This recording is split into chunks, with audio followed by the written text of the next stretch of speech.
Mr. Charles, Greenberg, how, Charles, how are you? just checking my background. Hey, I am doing good. Boy, I haven't seen you in so long. I know. I tell you, and let me open up the podcast and just welcome you to the best multifamily podcast ever. You're going to be considered as one of the original guests, and also, hey, you were one of my original students too, many moons ago. Many moons ago. And man, I got to tell you, Jeff, this is for those of you listening. I can say that I knew Jeff when. And I mean, what I'm about to hear is going to be news to my ears. But why don't you give everybody the number now? What are you up to now? Like, what do you own? Well, I own right now. I'm down a little bit. I actually sold off a bunch of properties, a bunch of my Texas properties, but we just closed yesterday on 225 units In Amarillo? in Amarillo, Texas. Well, let me tell you something. And some of your people are in there with me. I know. You should have seen I got to tell you, Jeff, that makes me so happy to see that the business, the organization that I've created is out there even helping you. Years and years later. When I saw that, because Mark Rios, who's a student in the owner forum, a prolific student in the owner forum. The guy is so smart. He adds so much to the group, is a close partner of yours in a lot of your deals. Yeah. And let me tell you something. A little toot of my own horn. That just shows you the quality of people in my owner forum. You know that Mark is there, and what you and Mark have done together, and the fact that Bob Bryanton. I don't know if you know Bob Bryanton, but he's in your Amarillo deal. Jeff, you and he were clients of mine way back in the old days. Where is it? Yep, and that's how these relationships just continue to grow, and that's the beautiful thing about this multifamily business. And now also Ashley and Raj. Raj. They're relatively new, but they are unbelievable, absolutely phenomenal students of mine. I love them both. They are so smart. They're so stinking smart. They get this business. They understand it. And so when I heard that they were in Jeff Greenberg's deal, I was so. I got this news this morning. That really just made me very, very happy.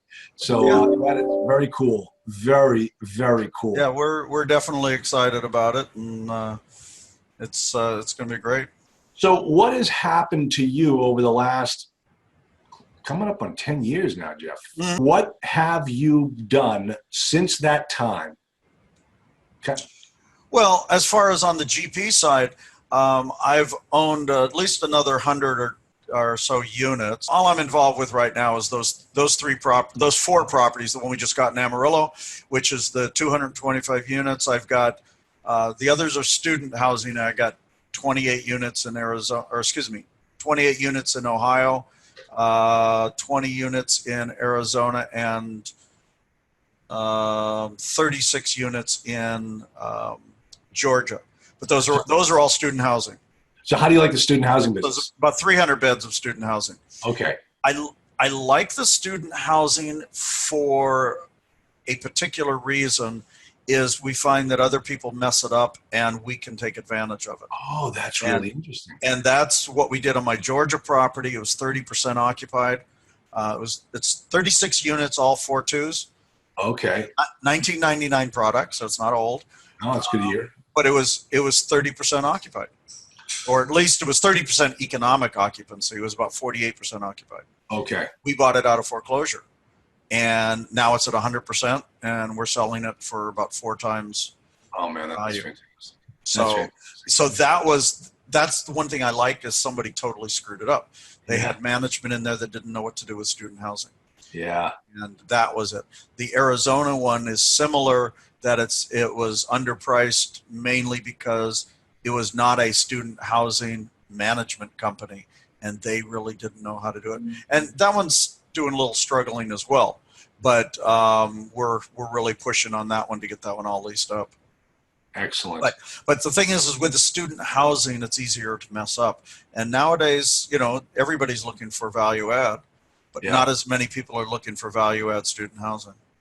Now, what about you're competing against the college housing? Not really. Okay. Not really. And the reason is the kids, first of all, want to get out of the college housing. Okay. Now, typically, the college is going to require that they're on campus for at least the first year, Yep. maybe two. But the kids want to get away from the restrictions of the on-campus housing. Yeah. But the thing is, you do want to make sure that the school doesn't have too large of a percentage of housing available per their clientele, how many students they have. So we like it below 30%, that they have a 30% capacity. That's great. Now, did you ever think you'd be, you just totally fell into the student housing side of it, didn't you? Or were you looking for it? No, it actually, I had an intern, a 19-year-old intern, and he found that property, and he wouldn't tell me until after I closed on it where he found it. Oh, you're kidding. Because he found it on LoopNet. He was embarrassed that he found it on LoopNet. And you mean where deal's going to die? Yeah, exactly. But that was the thing, is that's the one where two other buyers fell through. Okay. And so the price that I got it at was much lower.